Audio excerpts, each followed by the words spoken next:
नमस्कार और स्वागत है आप सभी का हमारे डिजिटल प्लेटफॉर्म पर। दुनिया के ऊर्जा संकट और अंतर्राष्ट्रीय व्यापार से जुड़ी बेहद बड़ी और सनसनीखेज खबर सामने आ रही है। दुनिया भर में तेल की सप्लाई को अब एक नहीं बल्कि दो समुद्री मोर्चों से सीधा खतरा पैदा हो गया है।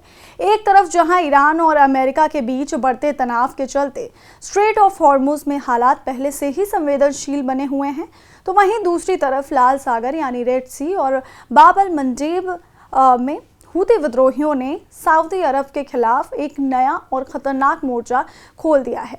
यमन के हूती संगठन ने यह दावा करके हड़कंप मचा दिया कि उसने रेड सी में सऊदी अरब के दो विशाल ऑयल टैंकर्स एंसेलिया और लायला पर एक साथ क्रूज मिसाइल, बैलिस्टिक मिसाइल और आत्मघाती ड्रोन से भीषण हमला किया है। हूतियों का कहना है कि इस हमले के बाद दोनों जहाजों में आग लग गई। सऊदी अरब की सरकारी समाचार एजेंसी एसपीए ने फिलहाल एंसेलिया टैंकर पर हुए हमले की पुष्टि की है और बताया है कि जहाज के अगले हिस्से में आग जरूर लगी थी, लेकिन चालक दल के सभी सदस्य सुरक्षित हैं और स्थिति को संभाल लिया गया। इस नए घटनाक्रम ने वैश्विक अर्थव्यवस्था के साथ साथ दक्षिण एशिया के सबसे बड़े मुल्क पाकिस्तान के होश उड़ा दिए। अब तक पूरी दुनिया का ध्यान सिर्फ ईरान अमेरिका टकराव और हॉर्मुज के संभावित बंद होने पर टिका था, लेकिन अब बाब अल मंडेब भी इस वैश्विक संघर्ष का नया और सबसे खतरनाक केंद्र बनता दिख रहा है। आपकी जानकारी के लिए बता दें कि बाब अल मंडेब अरब सागर से जुड़ी अदन की खाड़ी और लाल सागर के बीच का एक बेहद सकरा और रणनीतिक समुद्री रास्ता है। ठीक हॉर्मुज की तरह ही अगर ये रास्ता भी लंबे समय के लिए प्रभावित या बंद होता है तो इसका असर केवल मिडिल ईस्ट तक सीमित नहीं रहेगा, बल्कि एशिया और यूरोप समेत पूरी दुनिया के क्रूड ऑयल की सप्लाई ठप पड़ जाएगी और जहाज़ों का फ्रेट चार्ज यानी शिपिंग लागत आसमान छूने लगेगी। अब सवाल ये उठता है कि हूती विद्रोहियों ने सऊदी अरब के खिलाफ अचानक इतना आक्रामक रुख क्यों अपनाया।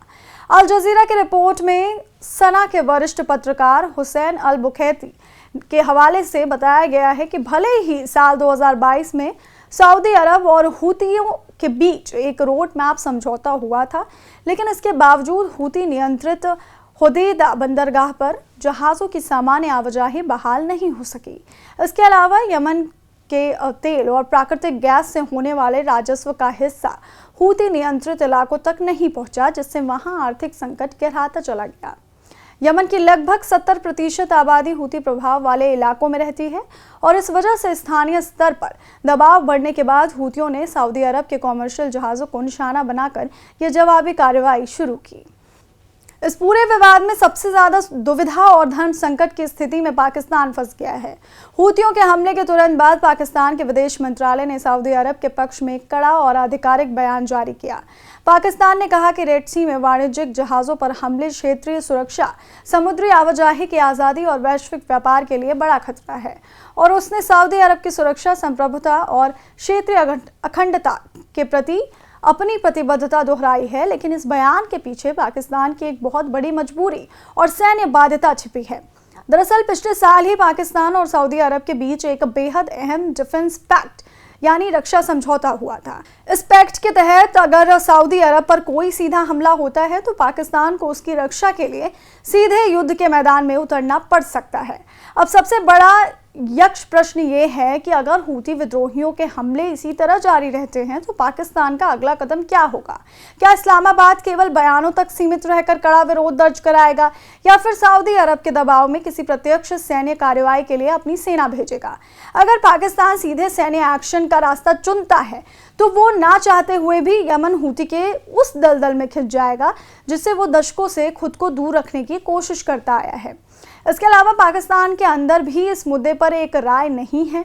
एक तरफ जहां सऊदी अरब उसका सबसे बड़ा वित्तीय मददगार और रणनीतिक साझेदार है, तो दूसरी तरफ पाकिस्तान का एक बड़ा धार्मिक और राजनीतिक वर्ग यमन के संघर्ष को अलग नजरिए से देखता है। ऐसे में अगर पाकिस्तानी सेना यमन के हूतियों पर कोई हमला करती है तो पाकिस्तान के अपने देश के भीतर ही भीषण गृह कलह और विरोध का बवंडर खड़ा हो सकता है।